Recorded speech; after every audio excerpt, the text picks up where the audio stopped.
Student, मी निलेश चवले आपल्या सगळ्यांचा माझ्या यूट्यूब चॅनलमध्ये स्वागत करतो। आज आपण क्लास 6 मधील first chapter basic concepts of geometry अभ्यासणार आहोत आणि हायर क्लासेस मध्ये आपल्याला जिओमेट्री शिकायची आहे, त्यामुळे आपल्याला हे बेसिक कन्सेप्ट्स माहिती असणे आवश्यक आहे। आता सगळ्यात अगोदर पॉइंट हा कन्सेप्ट आहे। What is point? Point is a tiny dot drawn on a plain paper with the help of sharpen pencil. आता त्याला मराठीमध्ये सांगायचं झालं तर अनुकजीदार पेन्सिलीने कोऱ्या कागदावर काढलेला टिपका म्हणजेच बिंदू किंवा पॉइंट हो, आणि it is denoted by capital letter, आणि त्याला इंग्रजीतील कॅपिटल लेटरने दर्शविले जातात। तर याला म्हणू आपण point P, point Q, point R. त्यानंतर आहे line. Line is made up of number of lines, number of points. Line किंवा रेषा ही अनंत बिंदूने बनलेली असते आणि दोन्ही दिशेने ती अमर्याद असते। And it extended on both sides, ती किंवा बोथ डायरेक्शननी एक्सटेंडेड असते। त्यानंतर तिला वाचायचं झालं तर लाईन पी क्यू म्हणू शकतो किंवा लाईन आर, लाईन एल म्हणू शकतो। त्याला स्मॉल लेटरनी दर्शवले जाते किंवा अशा पद्धतीने सुद्धा त्याला दर्शवले जाते, लाईन पी क्यू।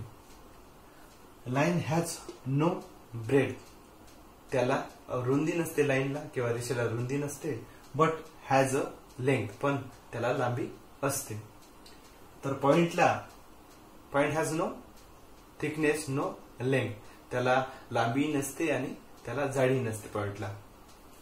त्यानंतर segment. Segment is a part of line, म्हणजेच रेषाखंड हा रेषेचा भाग असतो। It has two end points, त्याला दोन अंत्यबिंदू असते, ते म्हणजे पॉइंट पी आणि पॉइंट क्यू। त्याला एंड पॉइंट्स म्हणतात इंग्रजीमध्ये। P and Q are end points of that segment. आणि त्याला जर लिहायचं झालं तर सेगमेंट पी क्यू किंवा सेगमेंट क्यू पी असं आपण त्याला वाचू शकतो। त्यानंतर ray. What is ray? It starts from a point and extended in a same direction, म्हणजे हा एका आरंभ बिंदूपासून सुरू होतो आणि त्याच दिशेने अनंत जातो, अमर्याद जात राहतो। म्हणून त्याला आपण जर वाचायचं झालं तर रे पी क्यू असं वाचू शकतो। त्याला रे क्यू पी असं वाचायचं नाही। त्यानंतर जो नेक्स्ट जो पॉइंट आहे, how many lines can be drawn through a point, एका रेषेमधून किती, एका बिंदूमधून किती लाइन्स जातात किंवा रेषा काढता येतात। Number of lines can be drawn through a point, म्हणजे एका बिंदूमधून अनंत रेषा काढू शकतात। आणि ज्या रेषा आपण काढतो त्याला कॉन्करंट लाइन्स असे म्हणायचं, आणि ज्या बिंदूमधून त्या काढताय त्याला पॉइंट ऑफ कॉन्करंट असे म्हणायचं, पॉइंट ऑफ कॉन्करन्स म्हणतो आपण। Point P is a point of concurrence,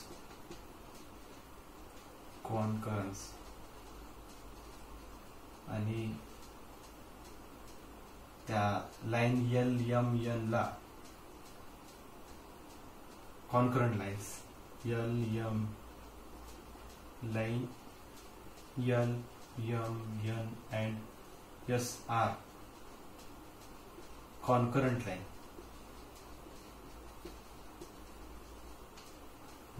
next point आहे, how many line can be drawn through two distinct points, दोन वेगवेगळ्या बिंदू मधून किती रेषा जातात। Only one line can be pass through two distinct points. तर पुढचे जे कन्सेप्ट आहे ते बघूया आता आपण नेक्स्ट जो मुद्दा आहे, कन्सेप्ट आहे, तो बघूया। If 3 or more than 3 points lies on a straight line, then that points are called collinear points। जर 3 किंवा 3 पेक्षा जास्त बिंदू एका रेषेवर असेल तर त्याला एक रेषीय बिंदू असे म्हणतात। त्यानंतरचा कन्सेप्ट आहे non collinear points.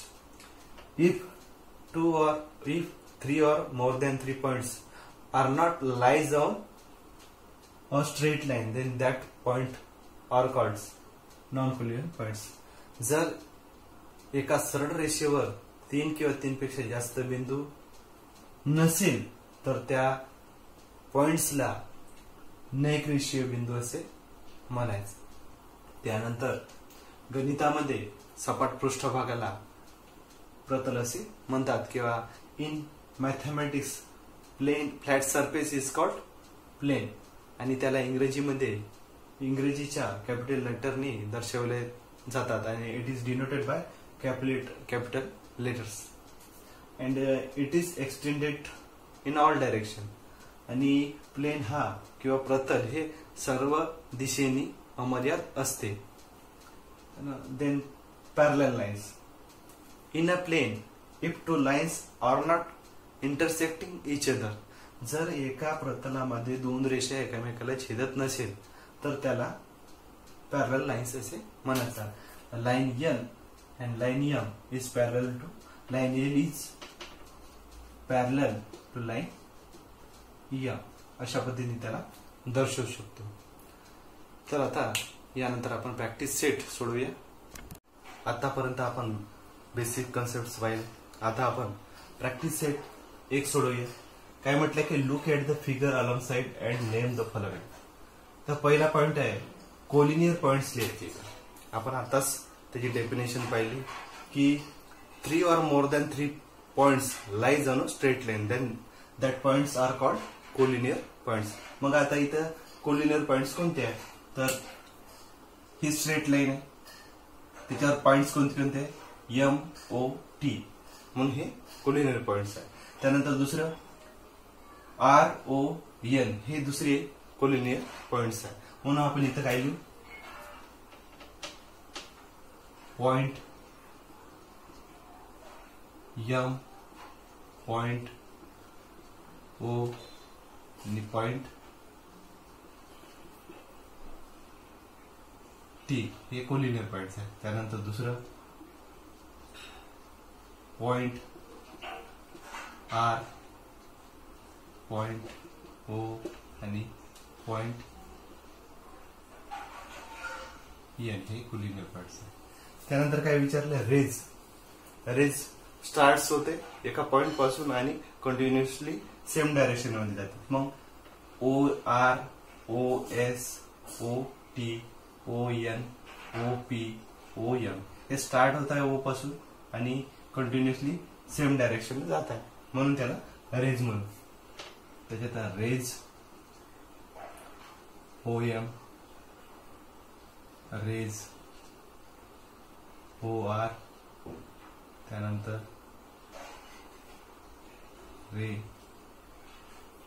O S ray O T ray O N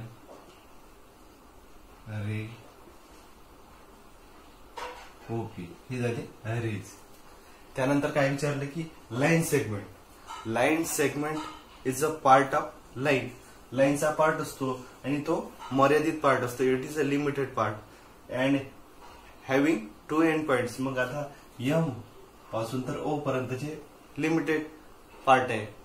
it is part of line म्हणजे ही जी लाईन आहे याचा हा पार्ट आहे म्हणजे हे काय झालं line segment. R O line segment O S line segment O T line segment O N O P हे काय लाईन सेगमेंट आहे. तर आपण काय लिहितो लाईन सेगमेंट. आता त्याला segment M O segment R O segment O S segment O T त्यानंतर segment O N segment O P हे झाले ते लाईन सेगमेंट. त्याला शॉर्टकट मध्ये आपण सेगमेंट सुद्धा म्हणू शकतो. त्यानंतर आहे लाईन्स. कुठे आहे lines he it is made up of number of points म्हणजे हे अनंत बिंदूने बनलेली असते आणि दोन्ही दिशाने ती अमर्याद असते. तर मग आता आपल्याला तशी आकृती कोणती आहे तशी डायग्राम कोणती आहे तर ती आहे दोन्ही दिशेने अमर्याद आहे अनंत बिंदूने बनलेले आहे त्यामुळे ही लाईन एमटी आणि लाईन आर एन हे काय लाईन एमटी आणि line R T R N हे दोन काय लाईनचे एक्झाम्पल आहे. त्यानंतर write the different names of the line. इथं आपल्याला लाईन दिली आहे त्याचे डिफरंट नेम्स लिहायचे, नाव वेगवेगळे नाव लिहायचे. मग सुरू कुठं होईल? हे लाईन एल हे एक नाव झालं, line A B, line A C, line C D, line B C, line C D या पद्धतीने आपण त्याचे नाव लिहू शकतो. मग इथे line L, line A B, line A C, line A D, line B C, line C D, line B C झाली, लाईन सी डी झालं. हे इतक्या लाईन आहे. Line L, line M B, line A C, line A D, line B C आणि line C D इतके आपण त्याची नाव लिहू शकतो. त्यानंतर आपण थर्ड क्वेश्चन घेऊ. आता आपण तिसरा क्वेश्चन बघू. काय म्हटलं त्याच्यात? Match the following. Group A मध्ये आपल्याला डायग्राम दिले आहे आणि ग्रुप बी मध्ये आपल्याला त्याची नावे दिलेली आहे. तर आता पहिली जी डायग्राम आहे ही दोन्ही बाजूने एक्सटेंड होत आहे आणि अनंत बिंदूने बनलेले आहे, नंबर ऑफ पॉइंट्सने बनलेली आहे. त्याच्यामुळे आपण त्याला काय म्हणू? लाईन सी सोबत जोडू त्याला.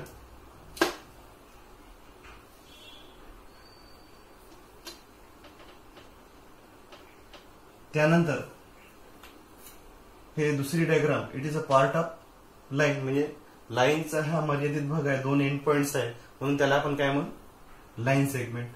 त्याच्यासोबत जोडू.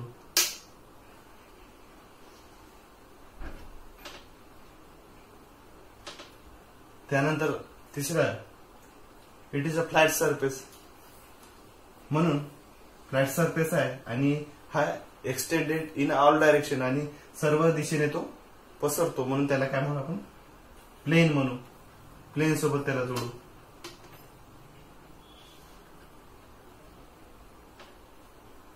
त्यानंतर it starts from one point and continuous in same direction, म्हणजे एका पॉइंट पासून बिंदूपासून सुरू होतो आणि त्याच दिशेने तो कंटिन्युअस चालू राहतो, पुढे जातो, म्हणून त्याला आपण रेज म्हणू.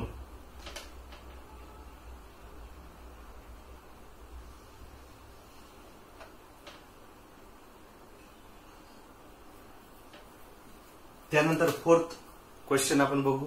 Observe the figure below, name the parallel lines, the concurrent lines, point of concurrence in the figure. आपल्याला आता फिगर पाहायचे, ऑब्झर्व करायचे, त्याच्यानंतर पॅरलल लाईन्स, कॉन्करंट लाईन्स आणि पॉइंट ऑफ कॉन्करन्स लिहायचं. तर आता पॅरलल लाईन्स कोणत्या आहेत? तर आता आपण ऑब्झर्व केल्यानंतर आपल्या लक्षात येते बी, एम आणि क्यू या काय तिने पॅरलल लाईन्स आहे. आपण काय लिहू शकतो मग इथं? Line B comma line M comma line Q हे काय पॅरलल आहे. पुन्हा कोणत्या दिसत आहे का? लाईन ए आणि लाईन पी हा सुद्धा काय पॅरलल लाईन्स आहे. लाईन याला आपण 1 नंबर देऊ आणि याला 2. लाईन ए आणि लाईन पी ह्या पॅरलल लाईन्स आहे. त्यानंतर कॉन्करंट लाईन्स म्हणजे काय? जेव्हा एका पॉइंट मध्ये 2 or 3 lines are intersecting each other, म्हणजे एकापेक्षा जास्त लाईन एका पॉइंट मध्ये जेव्हा इंटरसेक्ट होतात त्याला काय म्हणतो आपण? Concurrent lines. मग कोणत्या concurrent lines? A B C हा ए पॉइंट मध्ये इंटरसेक्ट होत आहे आणि हे दुसरी ए सी, म्हणून line A, line B, line C आणि लाईन सी आणि लाईन ए सी. पहिलं. दुसरं घेऊ. इथे या डी पॉइंट मध्ये पी लाईन इंटरसेक्ट होत आहे, क्यू लाईन इंटरसेक्ट होत आहे आणि एडी ही लाईन इंटरसेक्ट होत आहे, म्हणून त्याला सुद्धा आपण कॉन्करंट लाईन म्हणू. लाईन पी, लाईन क्यू आणि लाईन एडी या कॉन्करंट लाईन्स आहे.